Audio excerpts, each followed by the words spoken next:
Okay. Hi, everybody. So welcome back to our networking session 0.20 because I clearly made a mistake in our time converting and unfortunately Sahar wasn't able to join us. So I would love to introduce her now. Saha Mohy-Ud-Din, who is an M&E specialist working in Botswana and South Africa. So please, how are you? And thank you for joining us anyway. Oh, it's my pleasure, and don't worry, Whitney, it's fine. So my topic was to talk about research and evidence uptake, and just a quick few tips that I've learned working on a national level GBV research project and evaluation right now, is to, number one, include the stakeholders at the get-go. So not when your proposal is done and you're looking for stakeholder engagement, but actually what we did was to include them right at the proposal stage. So we had drafted a proposal with potential research questions, and what we did was hold a national stakeholder engagement workshop, and we pitched the proposal to them, and everybody was so willing to participate. They opened up context, that they told us, you know, you can approach us for anything that you need. This research is timely.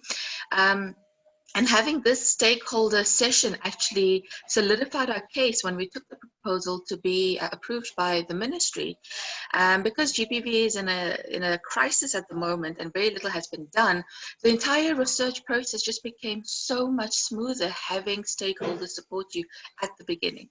So that was the first one. The second one is for the uptake to happen. So we actually designed a strategy and uptake plan from the beginning. We need the participation of households nationally, and what we've done is to have a communication strategy with radio stations, because in the rural areas people mostly listen to the radio. That's their only form of information.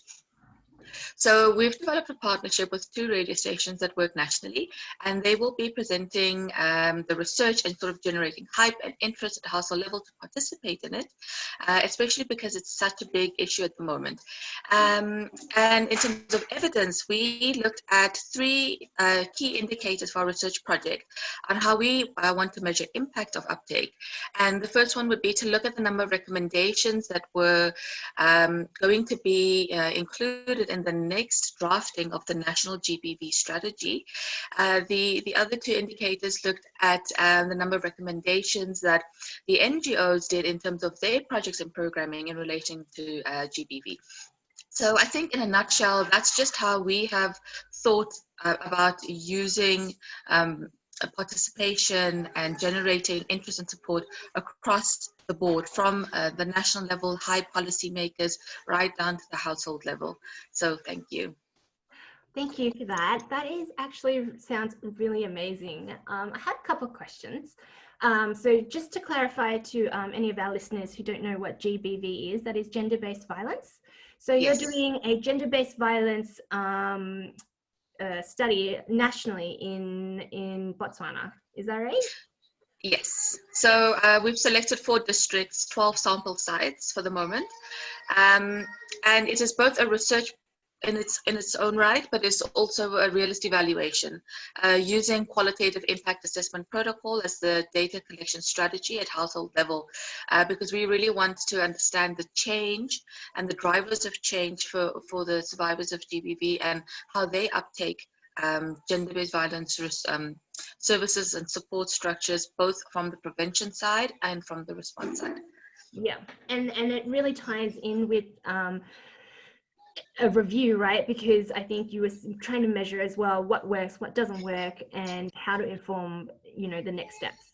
And to be honest, I am, as a communications professional, I am super fascinated about how you utilize the radio to get uptake from a household level. So could you talk a little bit more about that?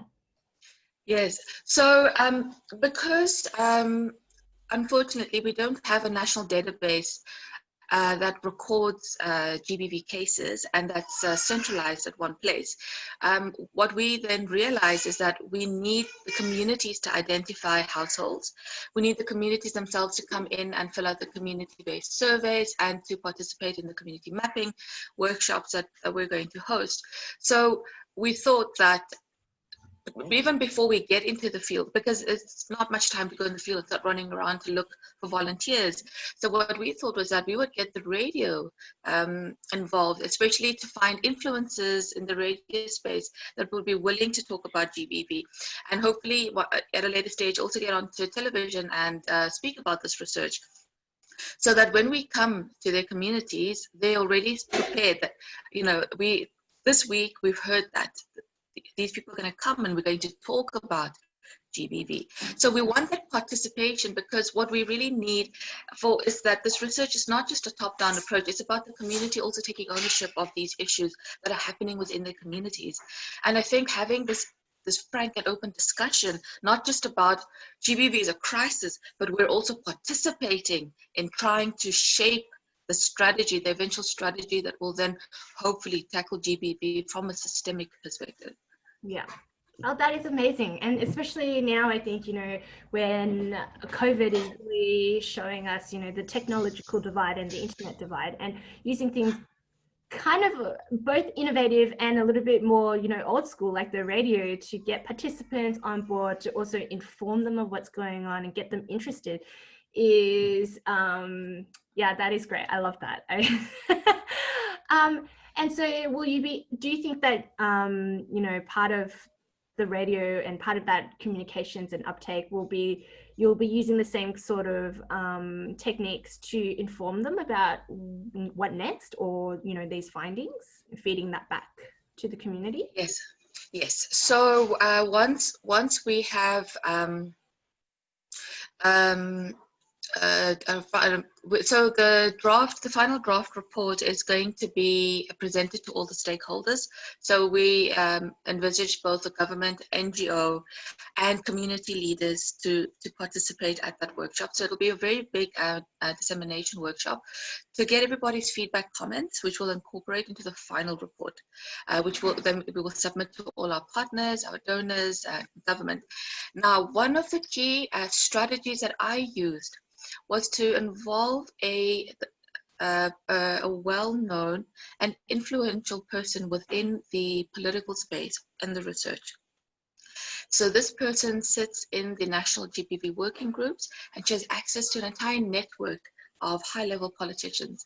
And the idea is then to pitch directly to them about the purposes of this research, as well as the findings of this research, and then to sit and force ourselves as a national statistics system member, as a research agency, to force ourselves to be in those stakeholder groups so that we can speak about the research, the findings, and really from the get-go ask them, how are you going to incorporate this in your next GBV strategy sitting?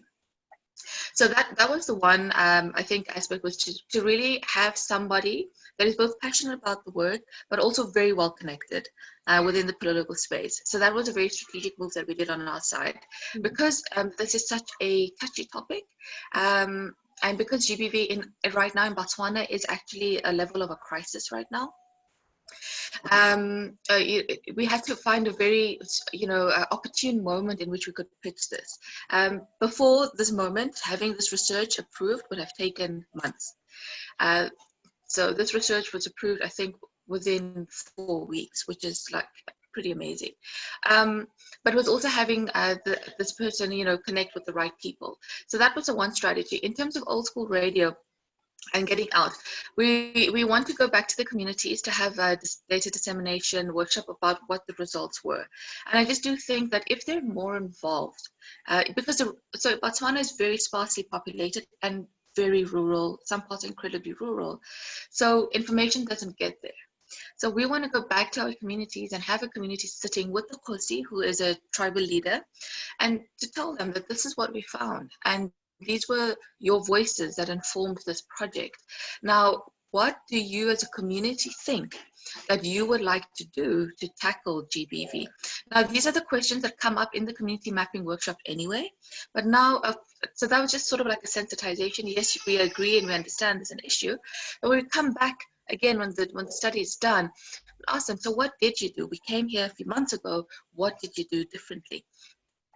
And if they say nothing, then that's an indicator that to the various NGO players in the field and government that there needs to be more community awareness. Obviously, it means that the campaigns the government is running or the NGOs are running are not that effective.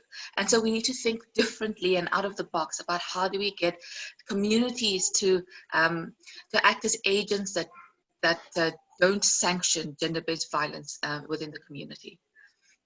Oh, that is amazing. I find that so fascinating. Thank you so much for those tips and for going through all of that. That sounds incredible. And so for all our watchers out there, if you'd like to get in contact with Sahar, her email and contact email will be in the email that I am sending out. So thanks for watching. Thanks very much.